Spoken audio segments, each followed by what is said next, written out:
Ассалаумағалейкум, қадірлі Казспорт телеарнасының көрермендері, сіздердің назарларыңызда тұңғыш рет елімізде ұйымдастырылған әлем чемпионаты және бұл чемпионаттағы біз іріктеу кезеңдерінің ойынын сіздердің назарларыңызға ұсынып отырмыз. Ал дәл бүгінгі бәсекеде Америка құрама штаттары мен Өзбекстан құрама командаларының арасындағы бәсекені тарту етпекпіз, және бұл ойын әрине өте керемет тартысты деңгейде өтеді деп айту қиын, десек те едәуір жақсы салымдарды көз көретін шығар дейтін үмітіміз жоқ емес. Сонымен Америка құрама штаттарының жанкүйерлері міне сіздердің назарларыңызда, ал дәл қазір біз ортадағы төрешілермен өздеріңізді таныстырмақпыз. Ортадағы төреші, халықаралық дәрежедегі төреші, Көкпардан Қазақстан Республикасының 9 дүркін чемпионы, Азияны 2 рет тұтқан Нұрдәулет Момынов, және оның көмекшілері қапталда Есенкул Нұраков, Ресей, Ырыскелді Байтасов Қазақстан, Бейбіт Салмаев Қызылорда. Міне осы азаматтар бүгінгі ойынға әділ төрелігін жасайды. Жалпы екі команданың да құрамдары толық. Сонымен бірінші ақш құрамасын таныстырайық.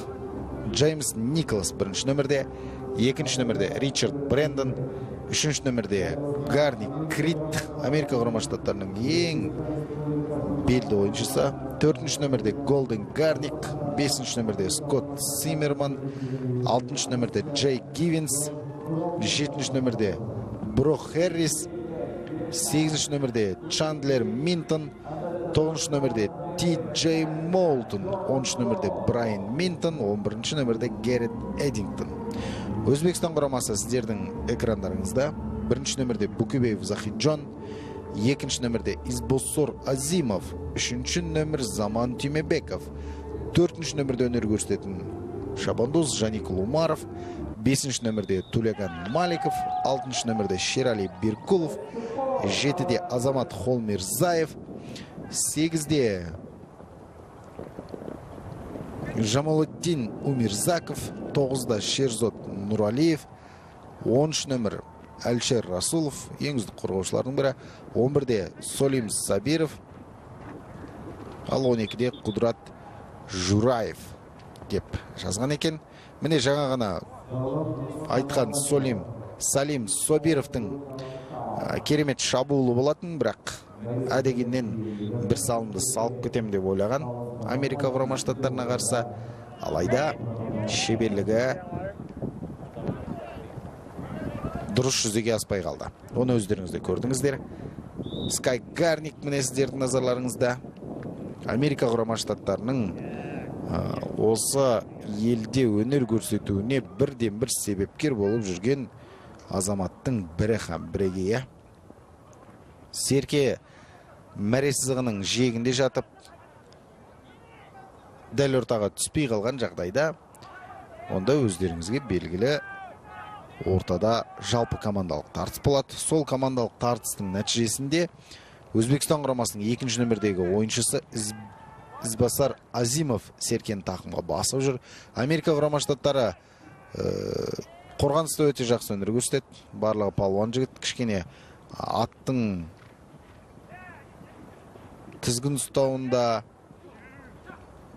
ойнатуында атты сәл ғана мәселе туындайды, десек те қорғаныста өте тамаша, өте сауатты өнер көрсететін командалардың бірі. Мінекей тағы да бір шабуылды ұйымдастырған Избасар Азимов, бірақ бұл салымда, яғни бұл шабуылда нәтижесі аяқталды. Төреші санаған жоқ.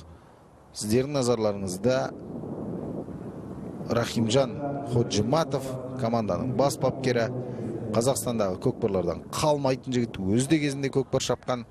Осындағы біраз жігіттерді жинап ұлттық құраманы, Өзбектің ұлттық құрамасын көкпардан жасақтап жүрген жігіттердің бірі осы.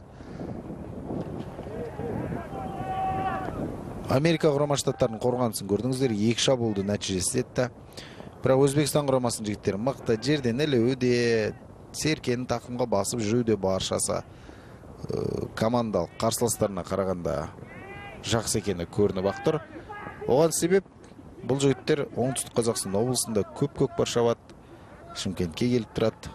Дәл қазір Салим Собировтың тақымында Салим Собиров дегеннен бірінші шабуылды бастаған және нәтижесіз аяқтаған еді. Сол олқылығының орнын толтырам деп қайтадан Серкен тақымға басып тағы бір шабуылды ұйымдастыруға мүдделі. Ат шаппай тұрма әлде бап шаппай тұрма белгісіз. Әйтеуір Өзбекстан құрамасының жігіттері әзірге шыға алмай жатыр. Қалдылының ішінен. Демек Америка құрама штаттарының қорғанысы мықты деген сөз ғой. Міне тағы да бір тастаған болатын Салим Собиров. Бірақ мұнысының да нәтиже шықпады. Қазір ортада жалпы командалық тартыс өрбейтін болады. Сонымен бүгінгі ойында жүргізетін комментаторларыңыз мен Қайырхан Мәулен және менің әріптесім әдеттегідей Аян Төлеген. И снова здравствуйте, уважаемые друзья, любители спорта, любители кокпара, этой национальной казахской игры. Сегодня мы увидим противостояние, уже точнее видим противостояние между сборными Соединенных Штатов Америки и парнями, которых сейчас вы видите на своих экранах, шабандозами Узбекистана. Нурдаулет Момынов делает последнее приготовление к очередной атаки. И сейчас видите, как четвертый номер сборной Узбекистана Жаникул Умаров, подхватив Серке под свои ноги, несется во весь опор в сторону Маре. Но американцы пытаются, конечно же, задержать,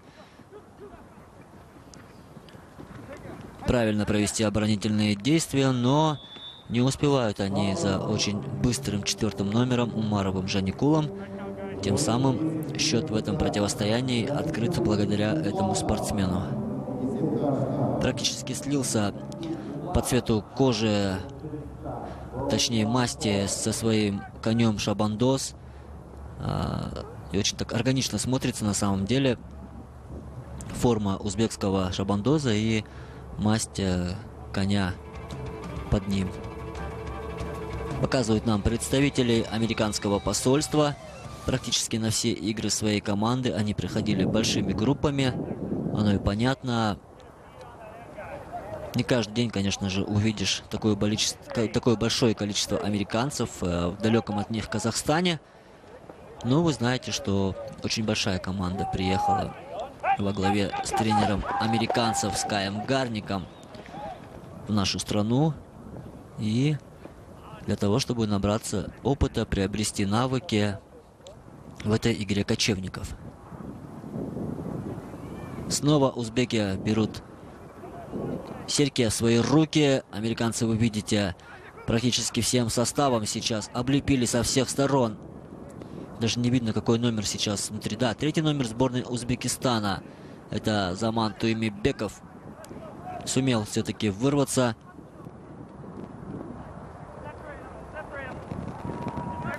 И сейчас он уже передал Серке в руки своего коллеги. 12-й номер сборной Узбекистана Кудрат Джураев. Пытается сейчас... Да, в большинстве сейчас играют узбекские шабандозы. И вот как вот цепкие намертво вцепились в Серке американцы. На самом деле понимают они важность именно этого момента игры. Подхватить Серке в свои руки. И уже потом, воспользовавшись скоростью своего коня, убежать от соперников в сторону Серке. Видите, как такую драгоценную ношу сейчас держит 10-й номер сборной США Брайан Брэндон Ричард. Серке в своих руках, но не удержал. В этой ситуации шустрее оказался всех Кудрат Джураев. Серке у него в руках, точнее в ногах. И сейчас он в гордом одиночестве скачет в сторону Маре. И Нурдаулет Мамынов останавливает игру. На повторах мы сейчас увидим, что же произошло.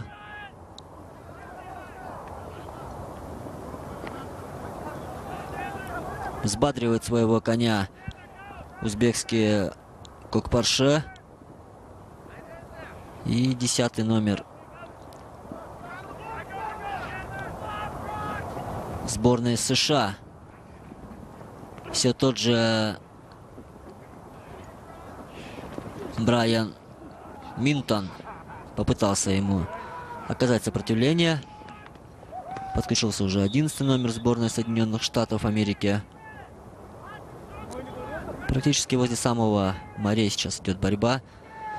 И было, да, проведено нарушение. Желтую карточку сейчас получит один из игроков сборной Узбекистана. На повторах мы увидим, что же произошло. 8-й номер сборной Узбекистана Жамалиддин Умерзаков. Да, видели, как хлестал он камчой. Попытался он бить по коню своего коллеги по команде, но, судя по всему, где-то задел и своего соперника. В любом случае, своих заслуженные 5 минут штрафного времени Жалалиддин получает. А в это время 3-й номер сборной Узбекистана Заман Туймибеков таким вот красивым галопом на своем коне несется в море. Да, есть, ну да, видите вы, что выскочила часть ножки. Наверное, так можно будет назвать эту часть муляжа. Серке выскочила за пределы круга. И Нурдаулет Мамынов четко фиксирует этот момент. И Салым, судя по всему, не будет зафиксирован. А так точно в круг попадал узбекский Шабандоз.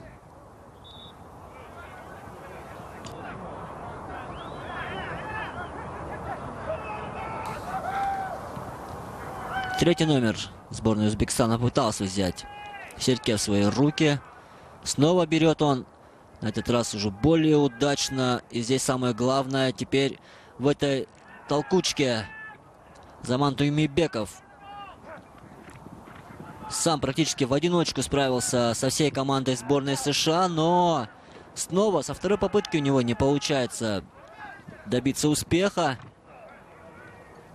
Словно заколдованный сейчас для него стоит море для этого Шабандоза. Если с третьей попытки не получится, то здесь нужно уже делать выводы. Потому что два раза пытался он в течение 2 минут забросить Серке точно в цель. Но помимо обороны соперника, еще и такой фактор, как везение и удача, также играет свою роль.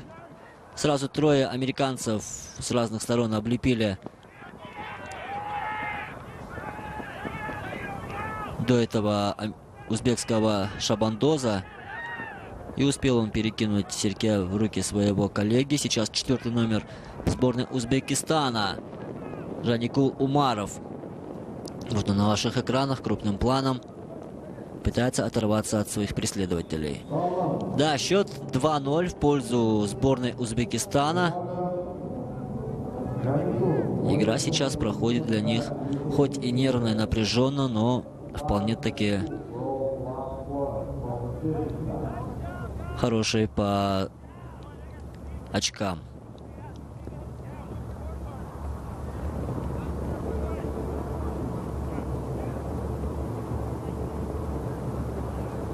Показывают нам моменты этой атаки. Не сумел удержать американский защитник Серке в своих руках. И то, что не удалось сделать Заману Туймибекову с 2 попыток, это сделал чуть позже Жаникул Умаров.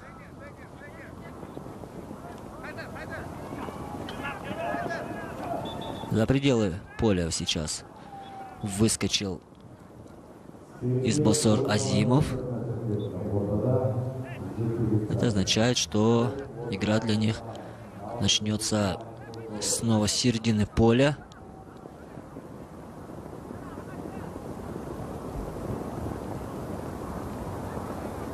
Судя по всему, сидящих на трибунах бравые американские зрители делятся своими впечатлениями в социальных сетях, отправляют, может быть, домашним, родным в Америку игру американской команды.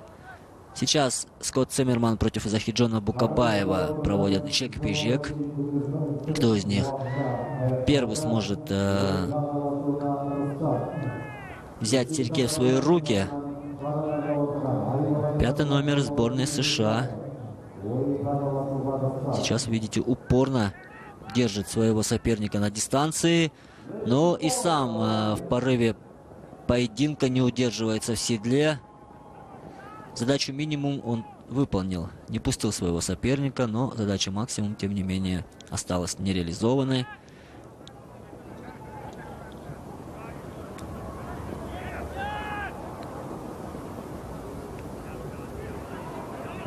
Нет, с такой позиции, конечно же, тяжело будет взять серьги в руки. Все-таки Букибаев очень опытный игрок, первый номер сборной Узбекистана. И вряд ли он даст так легко забрать добычу в свои руки американцам. Во второй раз уже Циммерман сходит с седла. И вот так вот, пока есть такая вот секундное замешательство у американца, Букибаев берет серьги. Букибаев берет серьги в свои руки. Зафиксировал он в ногах. И ему остается лишь обойти оборону самого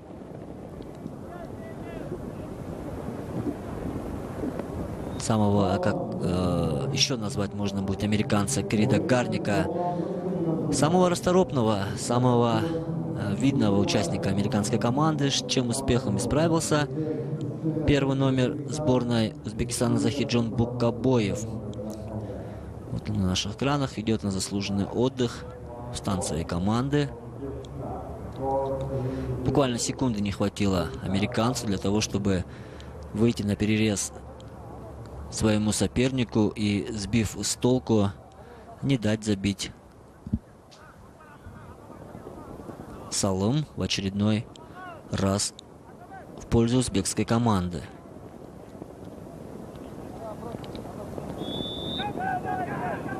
Снова пошли в атаку шабандозы с обеих команд. Но вот вы видите, что второй номер сборной Узбекистана Азимов Избосор первым достиг круга. И сейчас круто он расправляется со своими соперниками. 5-й номер сборной Узбекистана Туляган Маликов сумел вырваться от преследователя, и в это время очень хорошо помогают ему его коллеги по команде. 8-й номер сборной Узбекистана Жамалиддин Умирзаков. Вы видели, как оттеснял защитников от своего коллеги по команде и дал забить, взять очередное очко Тулягану Маликову. В этом противостоянии счет становится 4-0 в пользу Узбекистана.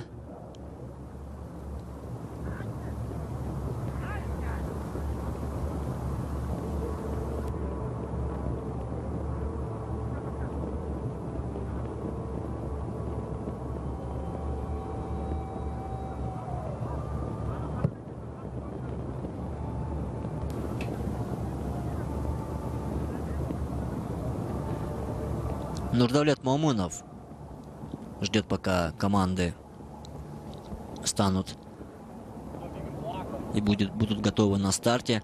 Но остается около 2 минут до конца первого периода. Американцам нужно что-либо придумывать, потому что играют, хотя они менее зрелищно, чем их соперники, меньше у них опыта, и тем не менее очень редко они уходили с других игр без очков. Свои 1-2 залома они успевали получать и тем самым не оставлять счет сухим в противостоянии. Здесь уже и узбекские шабандозы вываливаются с седла. Это Шерали Беркулов. Вы видели, как он не сумел удержаться в седле.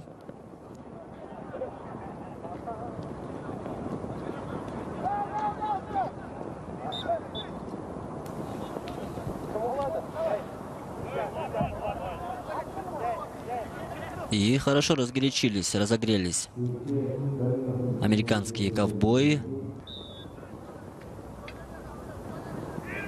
И снова жек-пижек между Гивенсом Джейсоном из Америки и Жаниколом Омаровым из Узбекистана.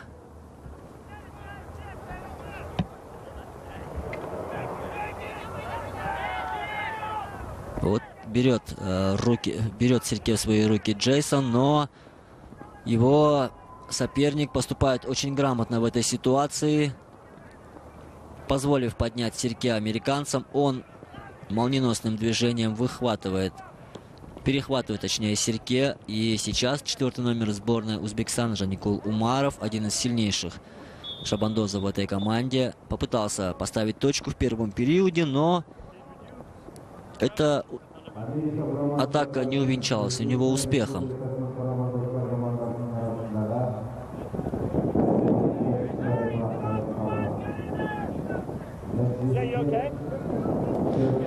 Да, здесь нужно, конечно же, быть осторожным. Скай Гарник интересуется у своего подопечного, все ли в порядке. Потому что игра игрою, но в любом случае, конечно же, это чемпионат мира. И здесь нет ничего ценнее, чем жизнь человека или животного. Поэтому, несмотря на статус чемпионата мира, хорошие призовые или важность соперника, в любом случае нужно в первую очередь думать о безопасности. 0-4 в пользу Узбекистана. Американские ковбои не смогли размочить счет в первом периоде.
Второй период вашему вниманию, уважаемые друзья, зрители телеканала Казспорт. Противостояние между сборными Соединенных Штатов Америки и Узбекистана. Счет 4-0 в пользу узбекских шабандозов. И здесь, судя по всему, в перерыве американцы сделают кое-какие корректировки в своем составе, в тактике, в стратегии. И попытаются не уйти с пустыми руками из этого матча. Но пока что снова узбеки на коне, как бы это ни звучало в прямом переносном смысле. Они имеют хороший шанс попасть. Да, есть и на 30-й секунде сумели здесь узбекские шабандозы силами Избасара Азимова сделать счет 5-0.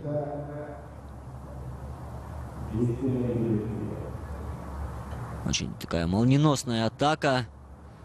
Ни секунды промедления. Более того, вместе с конем практически снес он американского Шабандоза в этой ситуации.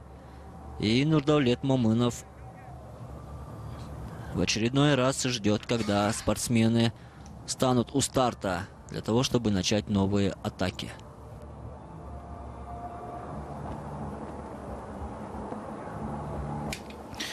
Сонымен ортада қазір жекпе-жек сайысы. Нурдаулет Момыновтың ысқырығын естуге екі командадан екі мықты шығатыны белгілі. Серке ортадағы алаңға жете алмай тұрған сыңайлы.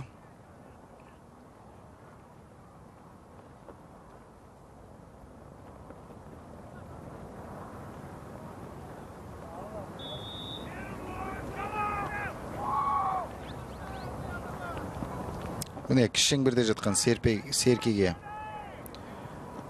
талас басталды.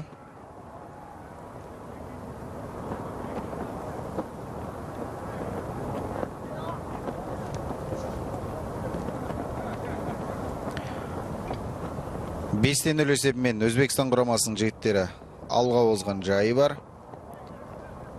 Әрине, екі команданың әлеуеттері туралы сөз басында да айтқан болатынбыз. Күнделікті болмаса да жиі-жиі Өзбекстан құрамасының жігіттері жаппай көкпарларда төбе көрсетеді. Осы оңтүстік Қазақстан облысында.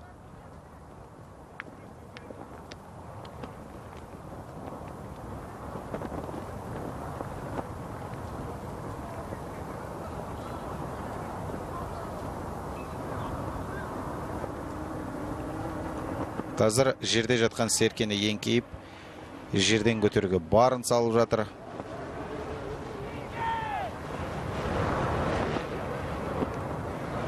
Өзбекстан құрамасының 5-ші нөмірлі ойыншысы Туляган Маликов Серкен тақымға басты. Американдықтардың қолдаулары өте тамаша. Брайан Минтон Серкенің тақымына басып алып шығып келеді.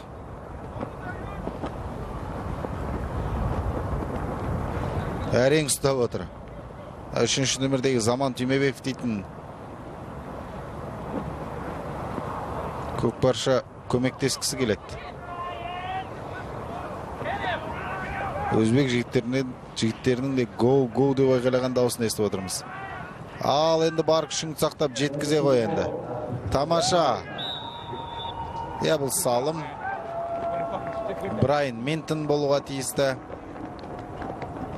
Рахмет айтып, қарсыластарына алғысын жаудырып жатыр.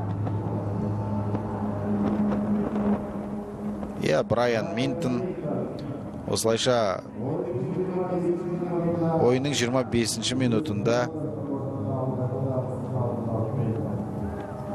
бір салым салды. Қараңыздар, кәдімгі кіжініп, күшеніп тұрып, Серкені жеткізіп әйтеуір.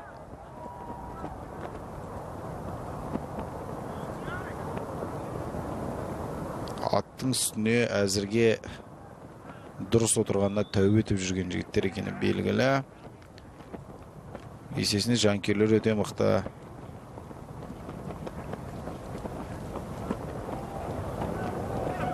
Қараңыздар, Ізбасар Азимов Серкен жерден көтеріп алуға барын тырысқан.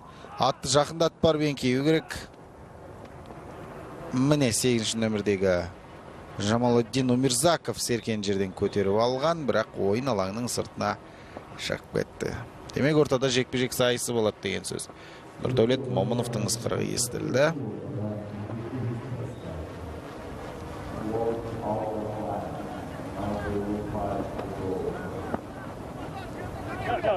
Скай Гарник міне сіздердің назарларыңызда.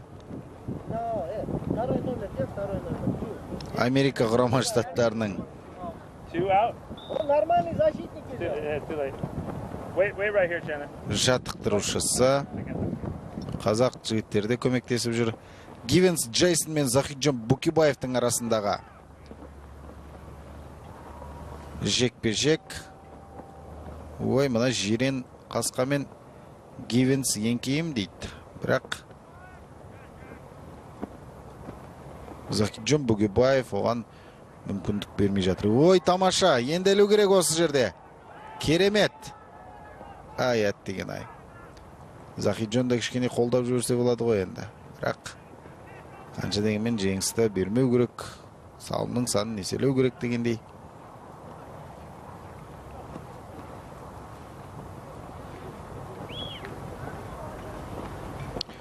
Оның үстіне Алашапанда ағайындардың да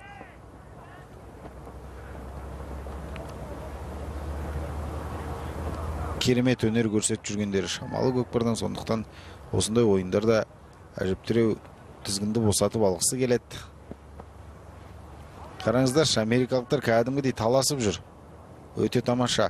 Дәл осындай ойын өрнегі жүре беретін болса, расымен де біраз жылдың көлемінде бұл екі команданың да едәуір жетістікке жететінін біз жақсы білеміз. Өзбекстан құрамасы соңғы уақытта Қазақстанда өтетін ірі жарыстардан қалмайды, сонысы қуантады.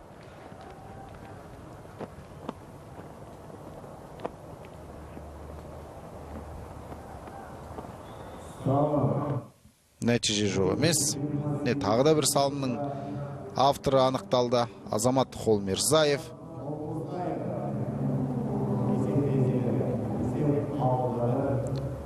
Алты салым салды.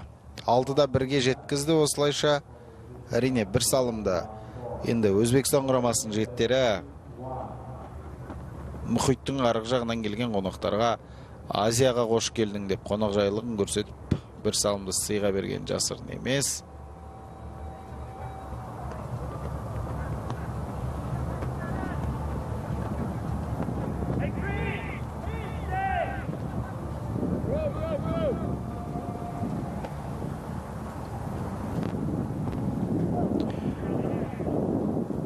Шеңберге серке қайта жатуға тиісті қазір.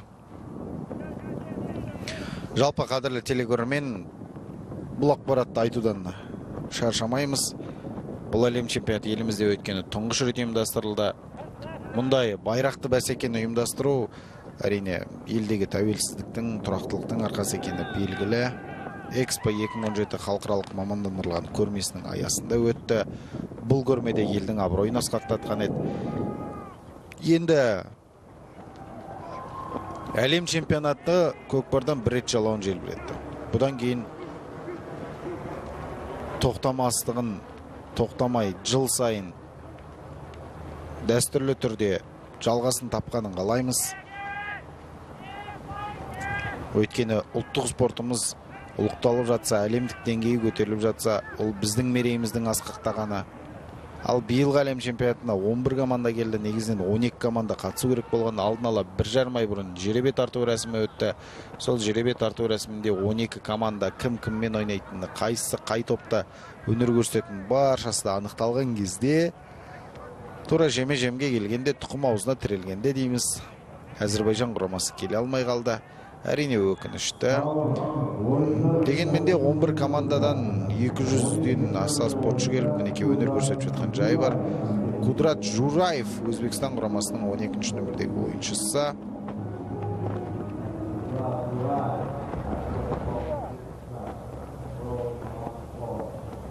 Керемет салымның авторы атанды. Жеке дара жалғыз өзі барды. Қараңыздаршы, аттың алқымында қалып қойған екен американдық спортшы. Сонда да топыраққа бір аунап қайтадан тұрып атына қарай жүгіргенін көрдік. Бұл да ерлігінің бір белгісі шығар. Көкпардан асқан қиын ойын жоқ, өздеріңіз жақсы білесіздер. Сондықтан осындай қиын ойынға мұхиттың арғы жағынан келіп ат салысып жатқан бұл жігіттерге де алғыс айтуымыз керек. Оның үстіне бұдан кейінгі қызығушылықтарды өте тамаша, талай жарыстарда төбе көрсететініне біздің сеніміміз нық. Өзбекстан құрамасының жігіттері тағы да серкен жерден көтеріп алған секілді. Иә, қараңыздар, қандай күшті талап етеді. Бұл Заман Түймебеков, қадірлі телекөрермен, 3-ші нөмірдегі Өзбекстан құрамасының ойыншысы, және жоқ ат деген ай. Салым бола ма деп едік. Америка Құрама Штаттарының қорғанысы қандай тамаша, көрдіңіздер ғой. Міне бұл салым болуға тиісті, бірақ Умирзаков Жамалетдин Серкен тастап кете қояма деп едік, алайда қайтадан өз тақымына жақсылап тұрып басып алды.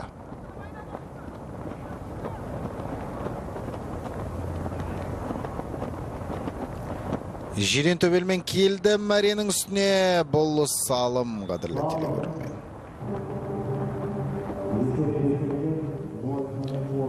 Жамалетдин Умирзаков, қадірлі телегөрмен, ойынның 32-ші минутында есепте еселеді. 8-1 болды осылайша.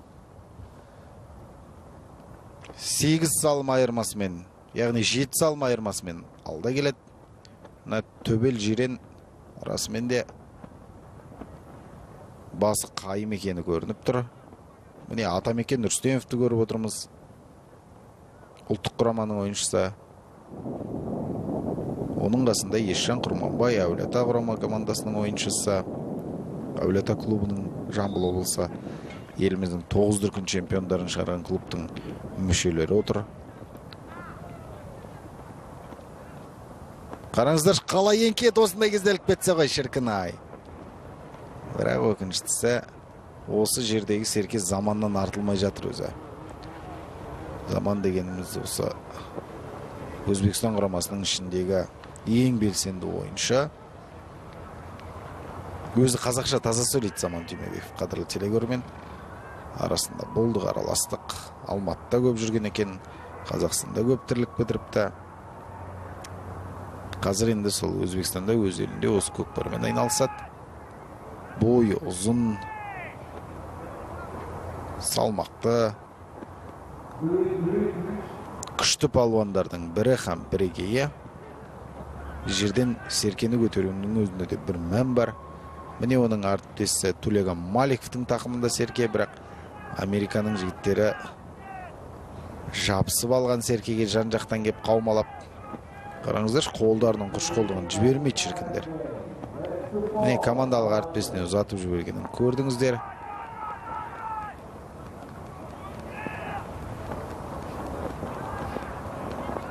Заман Түймебеков Қарагермен кеп қайталған еді Серкені, бірақ оны командалық қарсыластар ойын алаңының сыртына ығыстырып жіберді. Жерде жатқан Серкені Өзбекстан құрамасының жігіттері тағы да алды, аттың мойнына алып кетіпті. Төрешінің ысқырығы естілді. Демек, Серке ойын алаңының сыртына шығып кетті екен. Иә. Ортада жекпе-жек сайысы орын алады енді. Ортада төреші Нұрдәулет Момоновтың сары қағазын көріп отырмыз.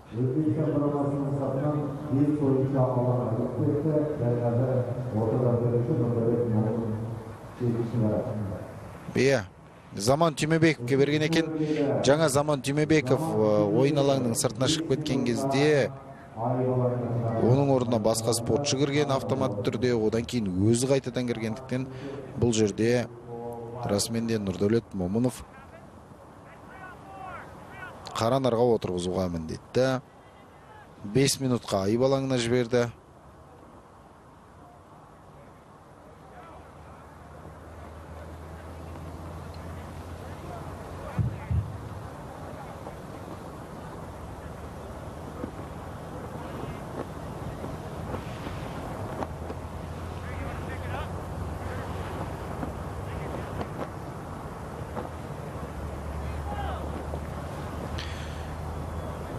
Нұрдәулет Момоновтың ысқырығы да шалынды, ортада жекпе-жек сайысы басталды.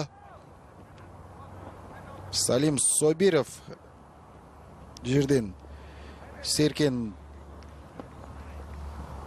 көтеріп тақымға басты. Ең алғаш дегеннен ақ осы ойында шабуыл бастаған жігіттердің бірі болатын. Қара нарға отырғызған ойыншының уақытын қарасақ, бұл ойынға араласамайтын секілді. Соңына дейін міне тағы бір тамаша салым. Үш көкпаршымен жүріпте Өзбекстан жігіттері өздерінің мықты екенін көрсетіп жатыр. Ойынның 36-шы минутында Салим Собиров есепті 9-1-ге жеткізді. Өзбекстан құрамасының қоржынында 9 салым. Жалпы осы чемпионат барысындағы ең көп салым салған ойыны осы болатын шығар. Не қайталап көріністен байқасаңыз да, Америка құрама штаттарының жігіттерінің бір қуантатыны құр жүрмейді. Кәдімгі соңына дейін таласып ойнап жүр. Әрине тәжірибе аздау ғой. Бірақ оған біз күлмей, керісінше қолдау көрсететін болсақ, онда біздің ұлттық спорт ойынымызбен Америка құрама штаттары шұғылданатыны белгілі.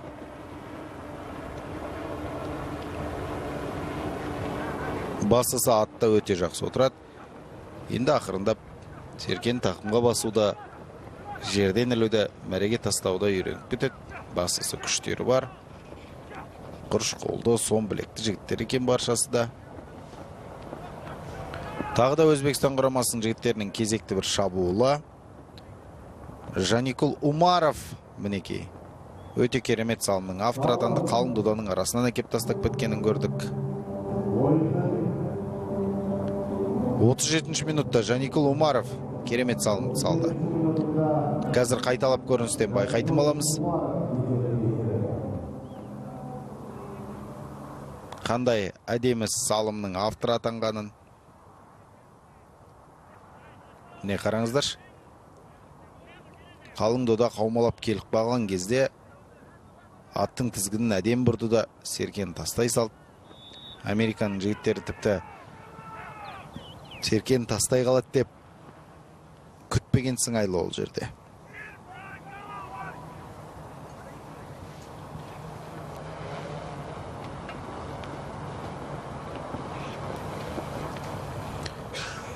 Екі минут уақыт қалды бәсекенің аяқталуына.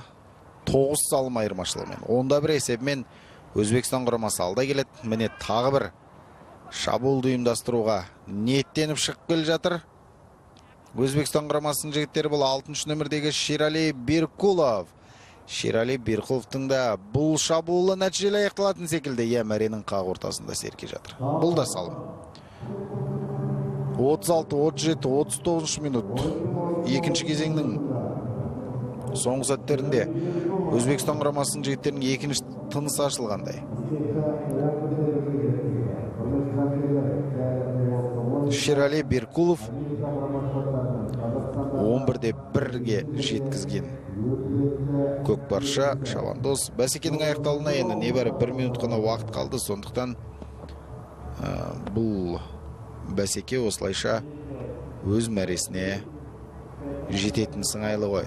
Өйткені ендігі шабуылға шыққан күннің өзінде салым салып үлгере алар мекен. Күмәнді әрине, десек те кім білсін. Нұрдәулет Момыновтың соңғы сықырғы шалынуға жақын.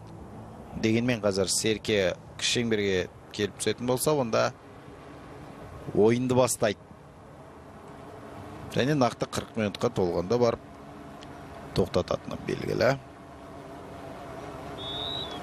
Міне кішеңберде жатқан Серкеге екі команданың жігіттері ұмтылды. Соңғы жарты минут қалған екен. Тағы да Өзбекстан құрамасының жігіттері Серкен жерден еңкейіп алғысы келген.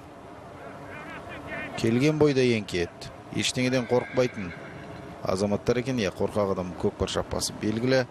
Небәрі 7 секунд қана уақыт қалды. Екінші нөмірдегі Ізбосар Аземов үлгермейтін болды енді. Қайта айналып барам дегенше де уақыт өз мәресіне жетті. Керемет шабуыл емес ұйымдастырылып жатқан. Егер жақсы шабуыл ұйымдастырылып жатса, онда соңына дейін күтуші еді ортадағы төреші. Осылайша ортадағы талас болып жатқаннан кейін ойынды тоқтатты. Есеп 11-де 1. Америка құрама штаттарының жігіттері ойсырай ұтылғанын көрдік. Тиісінше Өзбекстан құрамасының жігіттерінің осы әлем чемпионаты тарихындағы ең бір айтулы ауыз толтырып еліне барғанда аңыз етіп айтып жүретін ойындарының бірі болды. Өйткені 11 салымды салған Өзбекстан құрамасы болды. Осылайша бұл ойында өз мәресіне жетті. Бәсекені тамашалаған комментаторлар Қайырхан Мәулен және Аян Төлеген. Амандықта қауышқанша дейміз ағайын.